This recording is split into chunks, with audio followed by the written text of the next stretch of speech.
Good morning. Good morning, Sal. We're sitting here with Tom Zawistowski. You are the Executive Director of the Portage County Tea Party, correct? That's correct. Thank you for letting us do the interview this morning. Okay. Let's talk about the Tea Party's roots. Many folks here in the county really have no idea what the Tea Party is all about. Can you explain to them how it got started and what the Tea Party is about? Well, I think there's a lot of misunderstanding about where the Tea Party's actually started. A lot of people assume that it started when Barack Obama was elected president, and that's where some of the racist claims and things come from. But the beginnings of the Tea Party started way before that. If you look at the Tea Party demographics, they're mostly very upset, disenfranchised Republicans. And the Tea Party movement really started to happen in 2006. Where the Republican Party basically went back on what it had promised.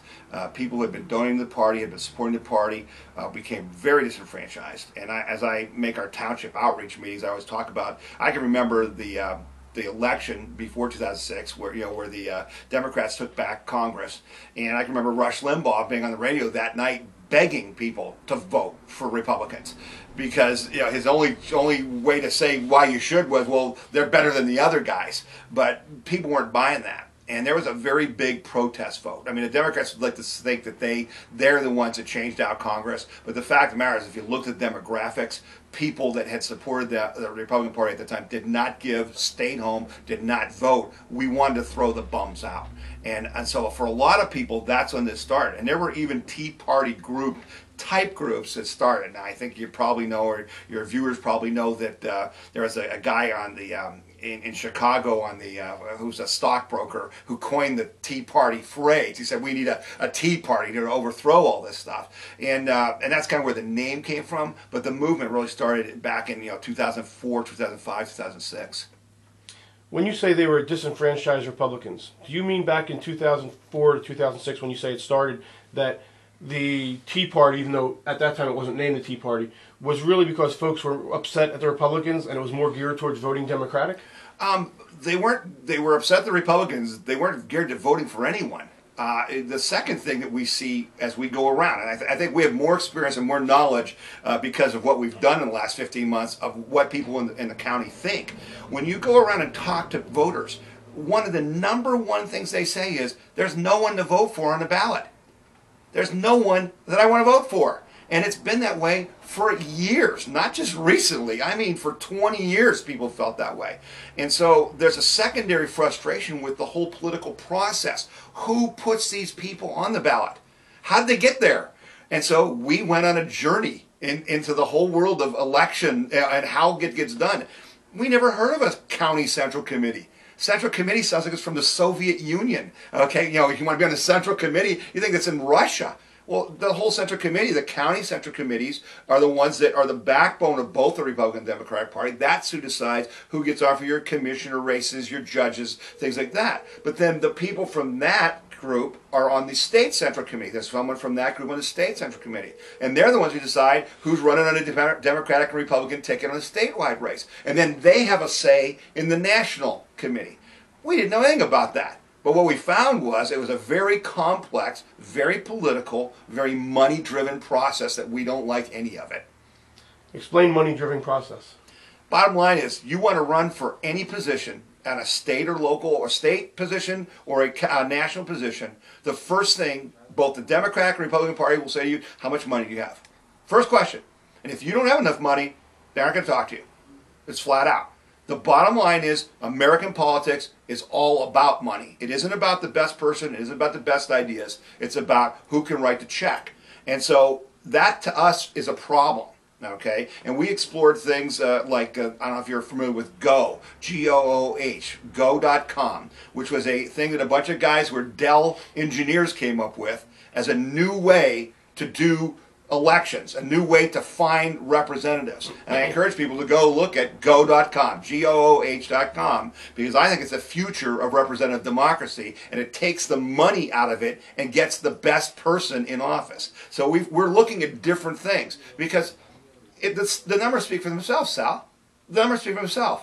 In Portage County, there's about 15,000 Republicans, about 34,000 Democrats, and 64,000 independents. If I was selling cell phones and the Republicans were AT&T and the Democrats were Verizon, I would know that 64% of the people don't like my product. They don't like either party. The entire thing is broken, Sal. It's broken. And I'm not sure it can be fixed, to be quite honest with you. Isn't that the Tea Party's purpose, to fix it? Well, first we got to figure it out. Then what we want to try to do is work within the system. And we've been frustrated because they tell us there's a system, but when we try to participate, they try to keep us out. Okay? So we've been frustrated. And that ties into this whole situation about, this election, where people say, well, you're only endorsing Republicans. You're only endorsing Republicans. Well, to us, we're not endorsing Republicans. We're endorsing conservatives. We're endorsing the best candidates we can find. It so happens that most of them are Republicans, though we did endorse Robert Owens from the Constitution Party. Okay? But the fact of the matter is, we're not happy about that, and our job's going to be, after we elect them, to hold them accountable. That's the bottom line. Do they do what they say they're going to do when they're asking us to vote for them after we vote for them? And until we have the power to throw them out of office because they don't do what they say, the American people will never have control over their government. We're going to talk about more of the endorsements in a few minutes. On a national level, the Tea Party Patriots mission statement has 3 core values. Mm-hmm. Can you tell us what they are? We are not a member of the Tea Party Patriots. You're on their website as a local branch? We are not a local branch. We are on the website because we signed up to take some bus trips, and we did that. And this is a misconception about the Tea Party. There is no national Tea Party. There are about 4 groups who claim to be representing the Tea Party. The Portage County Tea Party is unaffiliated with any group. We are not part of the Ohio Liberty Council. We are not part of the Tea Party Patriots. We have made up our own decisions about what we're going to do. We do cooperate. We do talk to. We are in communication, but we are not a member of any group. Okay. Let me tell you what those 3 are on their website. Mm-hmm. The first would be fiscal responsibility. Yep. The second would be constitutionally limited government. Yep. And the third would be free markets. We're all on board with all that. And we'll go a little further than that, but those are 3 core principles, absolutely. Okay. Can you tell us what those principles mean? Well, I think it starts, first of all, with the Constitution. When you may love or hate Glenn Beck, but I'm thankful that Glenn Beck exists, because Glenn Beck from Fox News brought to a lot of people, individual free-thinking Americans, the challenge to educate ourselves. And as I joke, we're all becoming constitutional scholars. So basically, I've read more history books in the last 15 months than I read in the previous 15 years, okay, including the 900-page Patriot's Guide to American History. And it's amazing how much I didn't know. It's amazing how much I did not know.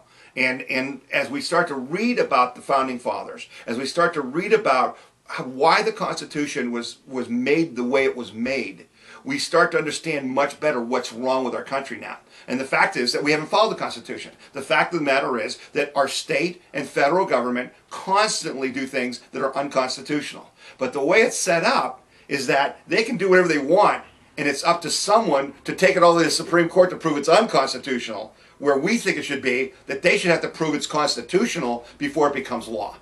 So it starts with the Constitution. And people say, well, what do you mean by that? What do you mean by that? Well, the biggest things for us is in the federal Constitution, because we believe in states' rights, and in the Constitution there was a balance.